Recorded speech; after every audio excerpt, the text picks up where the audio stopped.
નમસ્કાર વિદ્યાર્થી મિત્રો. ધોરણ 11 વાણિજ્ય ધોરણ 11 નામાના મૂળ તત્વ વિષયમાં આપનું હાર્દિક સ્વાગત છે.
તો વિદ્યાર્થી મિત્રો, હવે હું મારો ટૂંકમાં પરિચય તમને આપીશ. મારું નામ પટેલ ફાલ્ગુનીબેન રામુભાઈ છે. હું શ્રી સ્વામી વિવેકાનંદ સર્વોદય બેંક એજ્યુકેશન કોલેજ મહેસાણાની પ્રશિક્ષણાર્થી છું. તો વિદ્યાર્થી મિત્રો, આજે આપણે નામાના મૂળ તત્વ વિષયમાં કોમ્પ્યુટર હિસાબી પદ્ધતિના અંગો અને લક્ષણો વિશે ચર્ચા કરીશું. તે તમે શાંતિથી સાંભળશો. કોમ્પ્યુટર હિસાબી પદ્ધતિના મુખ્ય 3 અંગો છે. 1 હાર્ડવેર, 2 સોફ્ટવેર અને 3 હ્યુમનવેર. હાર્ડવેરમાં કોમ્પ્યુટર જુદા જુદા કાર્ય કરે છે. હાર્ડવેરમાં કોમ્પ્યુટરમાં જુદા જુદા ભાગોમાં પેન ડ્રાઈવ, સીપીયુ, સીડી, ડીવીડી, પ્રિન્ટર વગેરેનો સમાવેશ થાય છે. સીપીયુને કોમ્પ્યુટરનું મગજ કહે છે. સોફ્ટવેરમાં સૂચનાના સમૂહમાં એક વ્યક્તિ, ઉપયોગકર્તા અથવા યંત્રો દ્વારા જરૂરી અને વિશિષ્ટ કાર્ય થઈ શકે છે. હ્યુમનવેરમાં લોકો કોમ્પ્યુટર અને સોફ્ટવેર સાથે કામ કરે છે. લોકો તેમાં programmer, auditor, computer data entry, software engineer, hardware engineer અને સિસ્ટમ એનાલિસ્ટનો વગેરે છે. હાર્ડવેર કોમ્પ્યુટર હિસાબી પદ્ધતિમાં હાર્ડવેર, સોફ્ટવેર અને હ્યુમનવેર ત્રણે પોતાનું આગવું મહત્વ છે. કોમ્પ્યુટર જો આ ત્રણેયમાંથી એક પણમાં બી ખામી હોય તો ધાર્યું પરિણામ મેળવી શકાતું નથી. ઉપરોક્ત આપણે કોમ્પ્યુટરના કેટલાક અંગો વિશે જાણ્યું. હવે આપણે કોમ્પ્યુટરના કેટલાક લક્ષણો વિશે માહિતી મેળવીશું. કોમ્પ્યુટરના લક્ષણો: ઝડપ, ચોકસાઈ, સ્વચ્છતા, વિશ્વસનીયતા, વિવિધતા અને ત્વરિત માહિતી કે પત્રકો. ઝડપ: કોમ્પ્યુટરની કાર્ય કરવાની ઝડપ માણસથી વધુ હોય છે.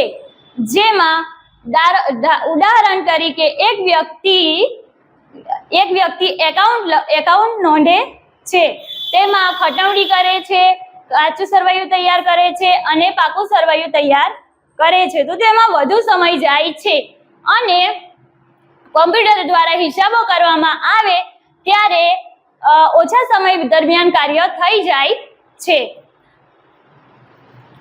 ચોકસાઈ: કોમ્પ્યુટરમાં હાર્ડવેર, હ્યુમનવેર અને સોફ્ટવેર ત્રણેય બરાબર કાર્ય કરે તો પૂર્ણ માહિતી ધાર્યા હિસાબે પરિણામ મેળવી શકાય છે. ચોકસાઈમાં અમુક વાર વ્યવહારોની નોંધ કરતી વખતે 2 વાર ગણતરીઓ થઈ જવાની ભૂલની શક્યતા રહે છે. જ્યારે કોમ્પ્યુટર દ્વારા સરળતાથી ચોકસાઈપૂર્વક કાર્ય કરી શકાય છે. વિવિધતા, કોમ્પ્યુટરમાં જુદા જુદા ભાગોમાં કાર્ય થાય છે, જેવા કે જુદા જુદા કાર્યો થાય છે, જેવા કે નફા નુકસાન ખાતું, પાકું સરવૈયું, કાચું સરવૈયું બનાવવામાં આવે છે. ત્વરિત માહિતી કે પત્રકો, કોમ્પ્યુટરમાં હિસાબી પદ્ધતિમાં તરત માહિતી મેળવી શકાય છે. ઝડપી માહિતી મેળવી અથવા ઈમેલ દ્વારા મોકલી શકાય છે. તો વિદ્યાર્થી મિત્રો, હવે હું તમને કેટલાક પ્રશ્નો પૂછીશ, જેને પણ આવડે તે હાથ ઊંચો કરી જવાબ આપવા પ્રયત્ન કરશે. કોમ્પ્યુટર હિસાબી પદ્ધતિના મુખ્ય અંગો કેટલા છે? કયા કયા? કોમ્પ્યુટર હિસાબી પદ્ધતિના મુખ્ય 3 અંગો છે. એક હાર્ડવેર, 2 સોફ્ટવેર અને 3 હ્યુમન. કોને કોમ્પ્યુટરનું મગજ કહેવામાં આવે છે? સીપીયુ ને કોમ્પ્યુટરનું મગજ કહેવામાં આવે છે. સરસ. હાર્ડવેરનું એક ઉદાહરણ જણાવો.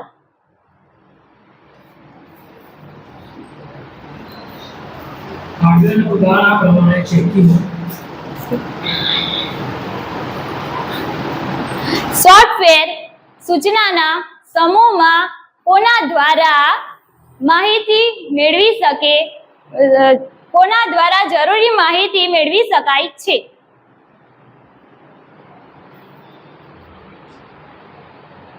ઉપયોગકર્તા અને યંત્રો દ્વારા સોફ્ટવેરની સૂચનામાં જરૂરી માહિતી મેળવી શકાય છે. સોફ્ટવેરના કેટલા વિભાગો પડે છે? કયા કયા? સોફ્ટવેરના 2 વિભાગો છે. એક સિસ્ટમ સોફ્ટવેર અને બીજો એપ્લિકેશન સોફ્ટવેર. સોફ્ટવેરનું એક ઉદાહરણ જણાવો.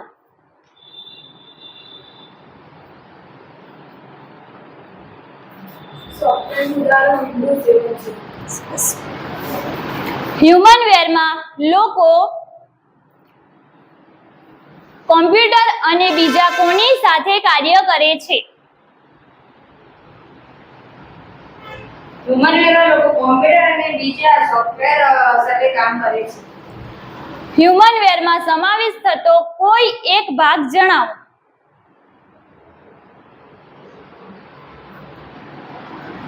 હ્યુમનવેરમાં ડેટા એન્ટ્રી સોફ્ટવેર વગેરે જેવી બાબતો સમાવેશ થાય છે.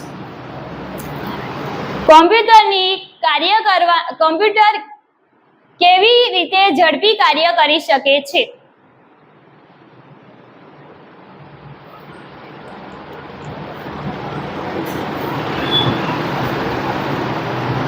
કોમ્પ્યુટરની ઝડપ એ ખૂબ જ ઝડપી હોય છે. વ્યવહારો હિસાબી સોફ્ટવેરમાં નોંધ દ્વારા કઈ માહિતી મળી રહે છે?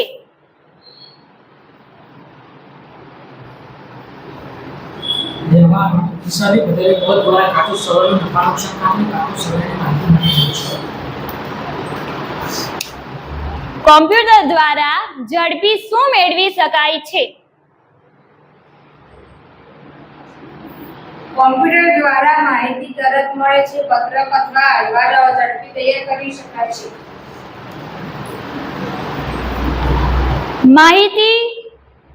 માહિતી પત્રકને શું કરી શકાય છે?